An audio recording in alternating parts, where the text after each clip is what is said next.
好來，鄉親啊，繼續來看台北捷運德惠站，昨暝7點外有物件墜落軌道，列車因為安尼停駛12分鐘。原來是有一個印尼籍的男子，甲太太咧等捷運，但是太太一直講電話，伊真不滿，竟然甲太太的行李箱甲跌落這個軌道。這項代誌大條，相關的當罰款100萬，嘛妨用公共危險罪移送法辦。在捷運站內，人客排咧要等上車，因過其中有一個穿烏衫的查某人，證書正叫當甲邊的人佇冤家說來，橋仔式的行李箱啊，關起來了後就等入鐵軌啊咯。太可怕了！剛剛直接有人在我面前把行李箱丟到這個鐵軌下面。但這人客攏驚到嘛，提出這台列車停駛。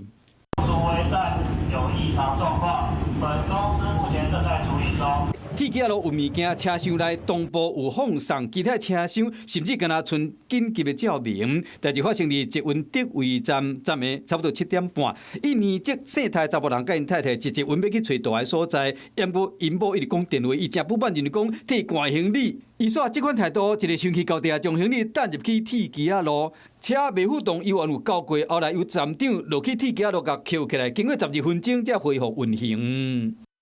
在當下就覺得還蠻緊張的，很擔心的是會不會他撞上的時候有什麼東西噴灑出來，然後會波及到周遭的人，這是還蠻緊張的一件事情。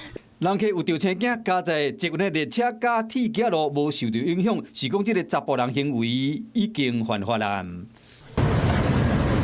雙手用銬條的抓登去警察局，依照大眾捷運法，妨害行車、電力也是安全系統正常運作，將處1萬塊以上100萬塊以下的罰款。同時依照公共危險罪送辦。啊，無冤家烏白等行李箱，影響公共安全，這些唔若被移送，更可能受到上濟100萬塊的罰單。